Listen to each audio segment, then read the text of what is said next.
Mentioning earlier, I originally, when in August, did not like Bitcoin Cash at all. I was thinking, oh my gosh, there's a fork here. This is going to split Bitcoin, and I just then I started listening to the forums. These were all in our Bitcoin, and I said, oh, Roger Ver, and some of these names. I was like, oh, these sound like good people to me, but the social medias was just completely telling us that it's all BS and all of that. Did my own research and started realizing, hey, actually, these people are good, and Bitcoin Cash, it's what they're saying, the technical reasons for it actually makes a lot of sense.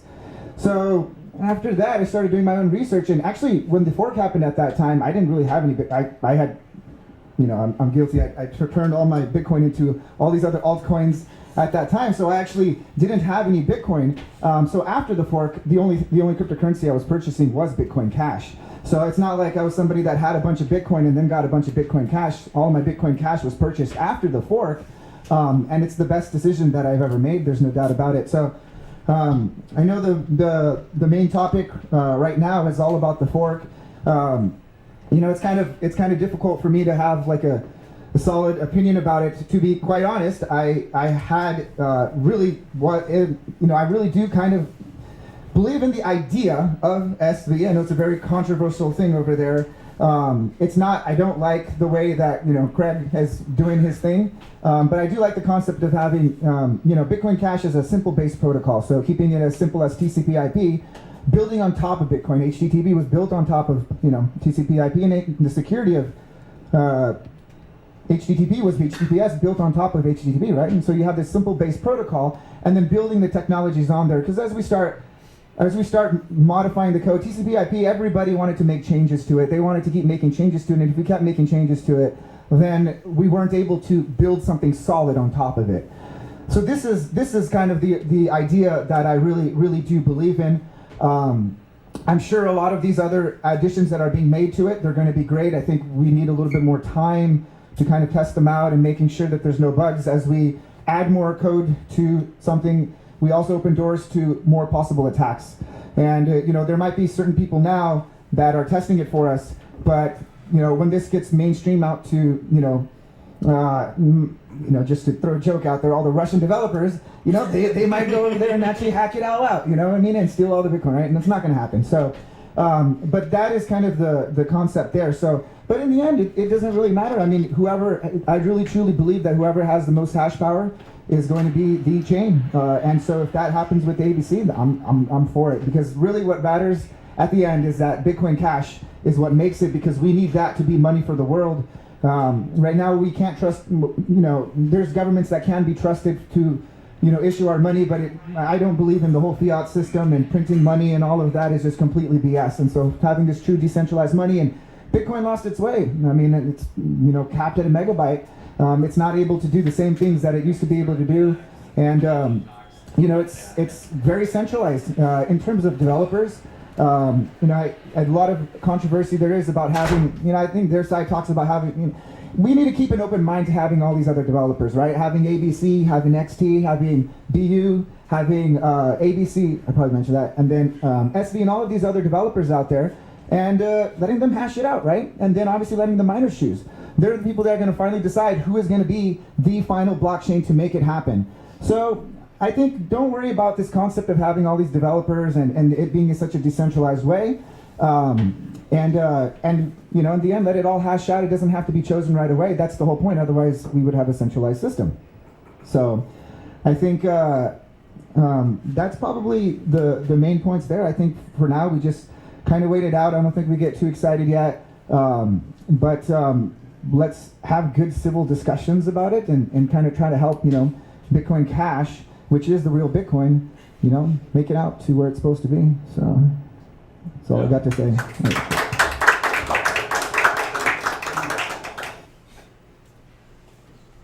Ash, Joshua, you look next. Okay. I don't need the mic. It's okay. I'll make you guys a mild so that you can hear me. Could you use the mic? Okay, that's fine. Just for recording.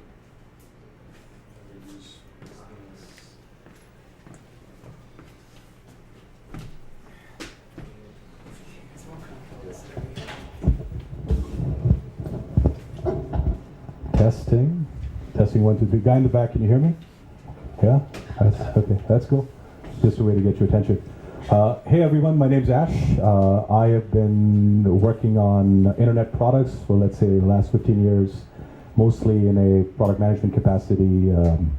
I do have a technical background, evenly split between, say, economics, business, and technology.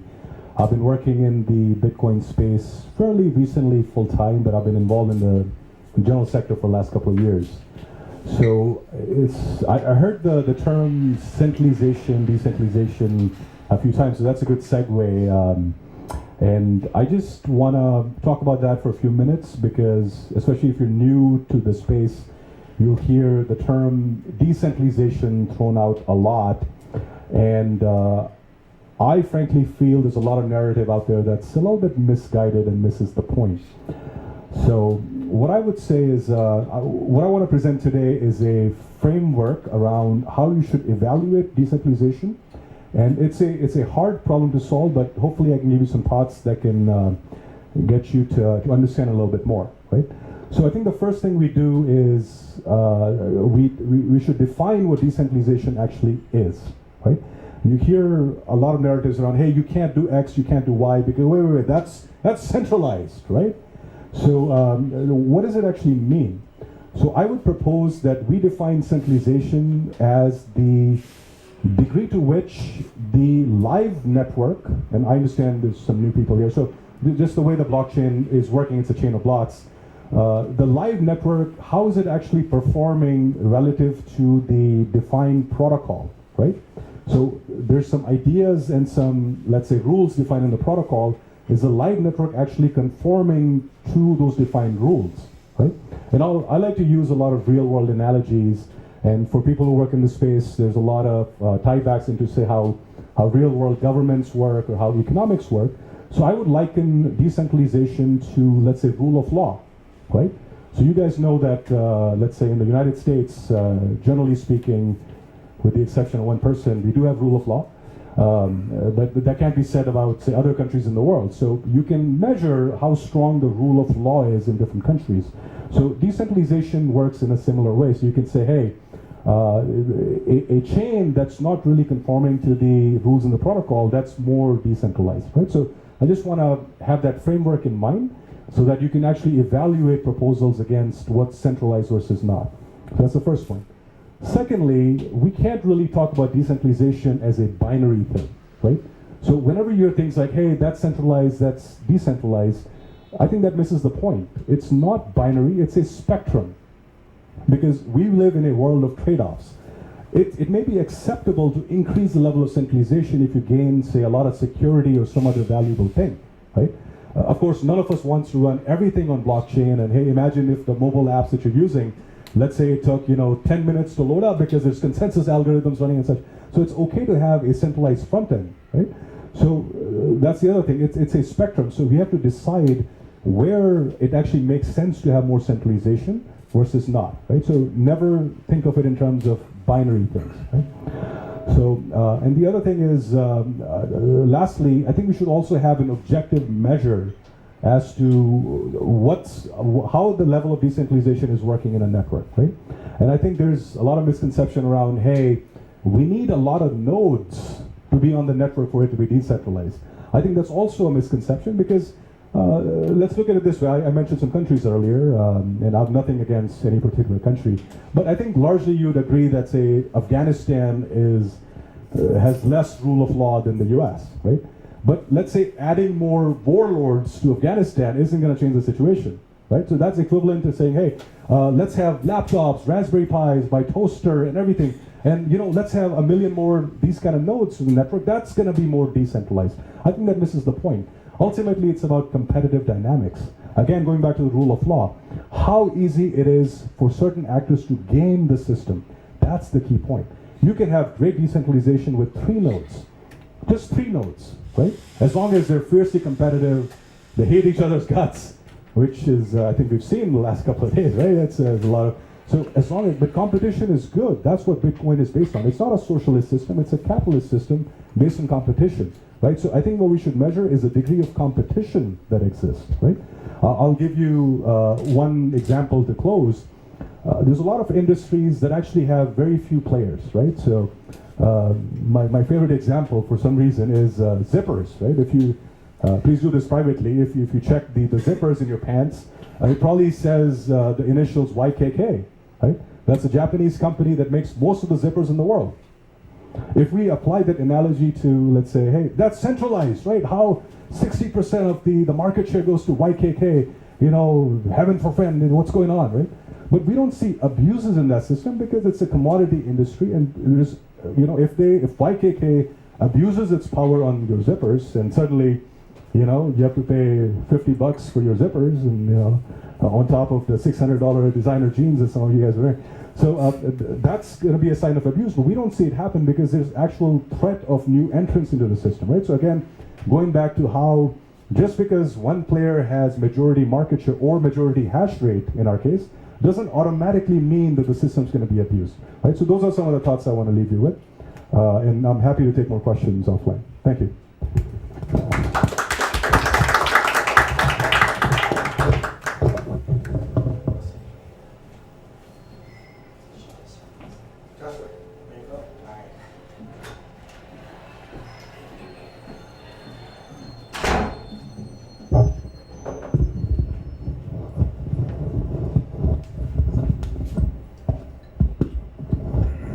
My hair's in the way.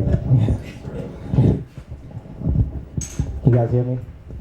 Okay. All right, thanks. Okay, I was gonna talk about something about hash rate, transaction count. Oh, okay, thanks. But I think something that's relevant and kind of a good segue from what Ash was talking about is the skin in the game of the miners. So I think social media has been a complete shit show to anyone paying attention over the past months, right?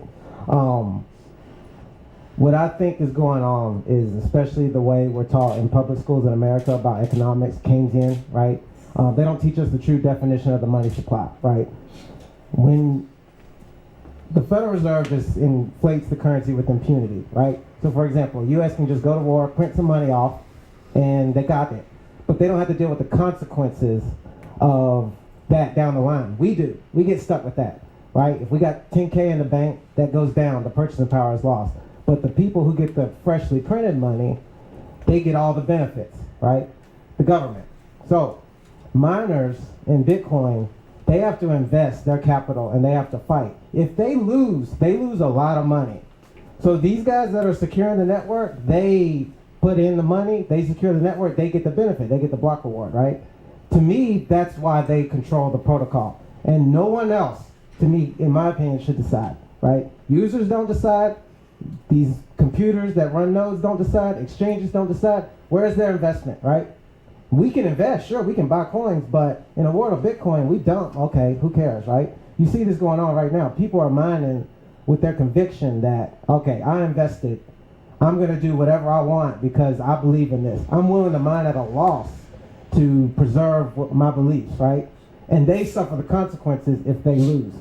So what we see going on right now, you got two sides fighting. When one of them loses, they're the ones that lose money. Do I lose money? No. I gave the example earlier. You know, people are scared about losing their coins. If I hold my keys, I have 10 BCH before November 14th, right? The hash war is over, say one chain or two chains emerge, I still have 10 BCH. Even if it's split, I got 10 BCH on each side. I didn't lose anything, right? Where's my skin in the game? It's zero. Does that make sense, right? So the miners, if let's say Craig's side loses or whatever, right? They lost a ton of money, right? They went to battle and they lost, right? Therefore they lose. They lose a ton of money. Same with the other side. So I think that's kind of what I want to talk about is just, I want to see a world that gets away from where the government and officials in the government get to do things with impunity and not have to suffer the consequences. Where is their investment, right? Where is their consequences? Miners have to deal with that. Therefore, that's why I believe at the end of the day, they choose.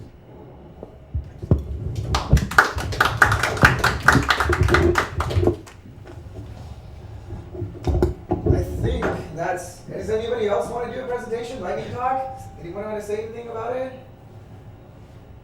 Yes. We can do some Q&A if someone wants. Yeah. So I think we can just leave it to regular discussion there. Yeah. So, all right, we'll end it here, and Let's have discussions.